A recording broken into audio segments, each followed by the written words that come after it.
I greet you. I greet you.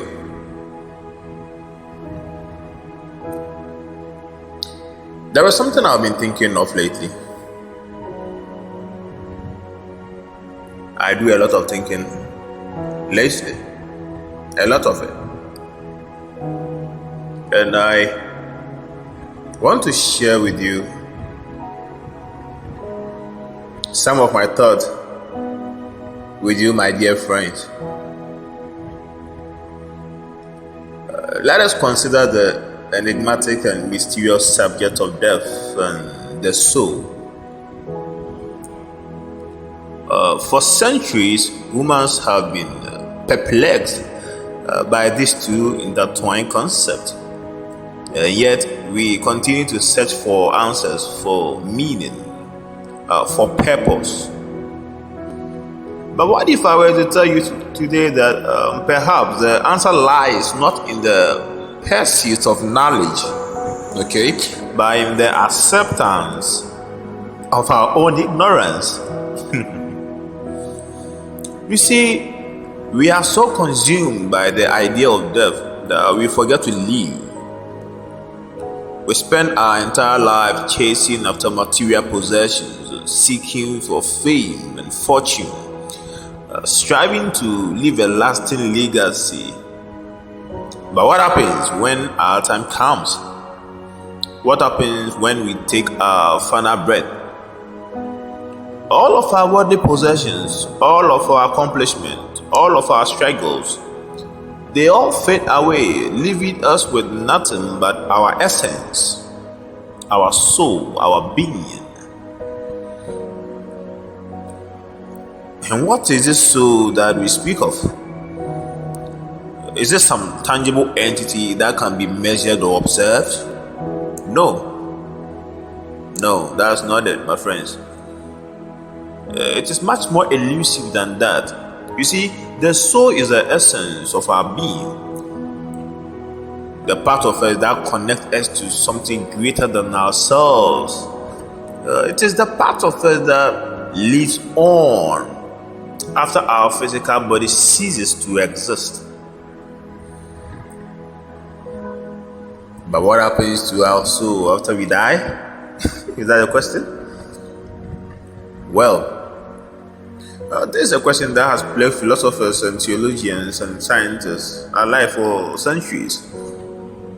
Some believe in reincarnation, that our soul is reborn into another body, while others believe in an afterlife, a place where our soul goes to be judged before moving on to either a place of eternal bliss or eternal suffering. And then there are those who believe that our soul simply ceases to exist after we die. That is nothing more than a figment of our own imagination. But perhaps the answer lies somewhere in between. You see, perhaps our soul does live on after we die, but not in the way that we traditionally think of it.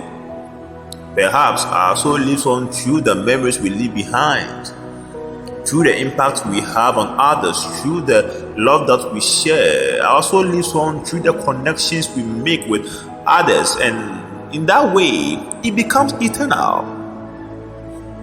You see, my friends, let us not fear death, but embrace it as a natural part of life.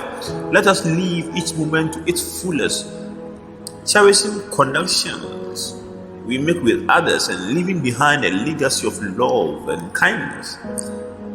For in the end, it is not our material possessions or accomplishments that matter, but the impact we have on those around us, and in that way, our soul truly lives on forever.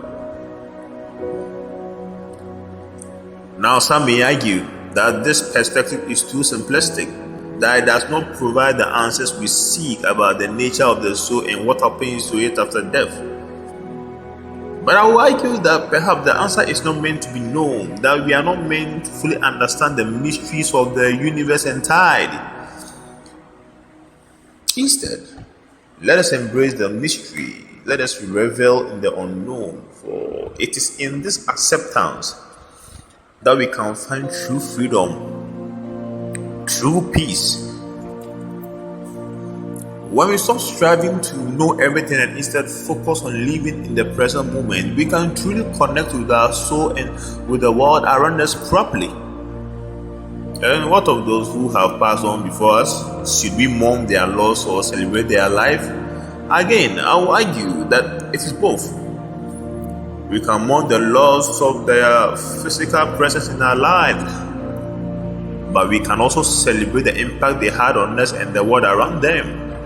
We can honor their memory by continuing to live a life of love and kindness, by continuing to connect with others in meaningful ways.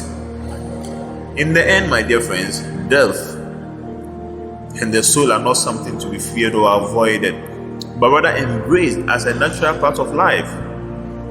We cannot fully understand the mysteries of the universe, but we can live in the present moment, cherishing the connections we make with others and leaving behind a legacy of love and kindness. In that way, our soul truly lives on forever. So let us continue on our journey with open hearts and minds, embracing the unknowns in the mysteries of life. Let us connect with our soul, with those around us, and let us live each moment to its fullest. For in the end, like I said earlier, it is not the length of our life that matters, but the depth of our connection to the world around us. Thank you, and just know that I love you. This is Mr. PK Hammond.